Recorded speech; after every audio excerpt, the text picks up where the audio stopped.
Frankie, obviously no stranger to fight week, man. What's fight week like for you these days at this point in your career? I mean, is there still nerves, excitement, energy? What's it like for you? I mean, there's definitely excitement. Nerves are definitely not as prevalent. I mean, fight after weigh-ins, fight day, you wake up. That's when it starts to show up a little bit. Yeah, I think about all the the big crowds and the big events that you've been a part of in your life. What did you think of fighting without a crowd? I mean, did it change things for you at all? I mean, everybody says once you get in there, it's still a fight, right? But did it change anything? Is like a sense of energy or anything like that? Usually my fights are somewhat entertaining a lot, and people usually get into it. They usually scream my name. I definitely miss that, but once punches are getting going, it's easier to listen to my coaches. I have really good chemistry with them, so that makes it simpler. But definitely when walking out from the back and hearing nobody, that took me back a little bit. So this time around, I'll be a little more prepared for that. I was going to ask you, because that seems to me like it'd be the most challenging part, right? Just being sharp early. I imagine like when you walk out of the tunnel of a crowded arena, like if you weren't hyped, you're pretty hyped at that point, right? So is that the biggest challenge? Yeah, for sure. I think, but once you're in that cage and you're stuck in there with another dude staring across from you, you get in that moment real quick. Yeah. So the interesting part about this is everybody's talking about experience, right? I mean, you were in the UFC before this kid was even fighting professionally, but is there value in that? I mean, a fight's a fight, right? Like you never know what's going to happen. The shot lands, But is there value to as much experience as you bring to the table? Yeah, you can only get experience with time, and I have more of that than anybody. So yeah, it's definitely something that I have in my back pocket, and something that I got to lean on sometimes. The savviness that the veteran has definitely comes to play. Do you watch kids like this when they're making their way up? I mean, I don't know. I know a lot of guys don't watch a lot of fights when they're not fighting. Do you watch young up and coming kids and look at them as they're rising?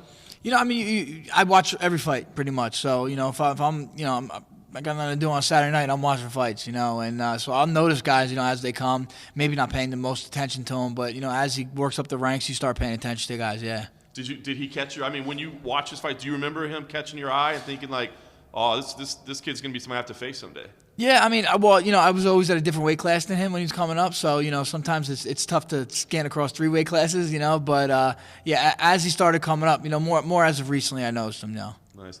As far as your preparation for this, I mean, prepping for 3 rounds is not something you do very often, right? Did you change anything? Did you back off a little bit to make it easier on yourself, or no? Yeah, you just spar less rounds. That's pretty much it. You spar less rounds, but everything else is rather the same.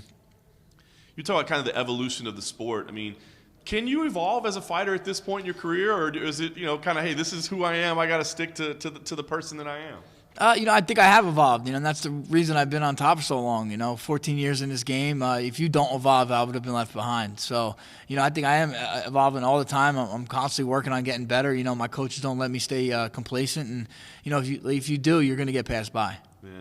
Both of you guys have said that you feel like this is a #1 contender fight. I mean, are you worried at all that there are any other names that could jump in front, or do you feel like this is a #1 contender fight? Yeah, I think this is it right here. You never know. I've been in position before, and sometimes you do get passed up, and that's just the way this sport goes. But I can't really worry about the title fight. I got to worry about winning this fight, and then we'll talk about campaigning for it. Yeah, I know you don't want to look forward to it, but do you have an idea who you think you'll be fighting for that title when you win this fight? Yeah, I don't know. That's definitely a toss-up fight. I'm leaning Aljo. I think he can get the takedown.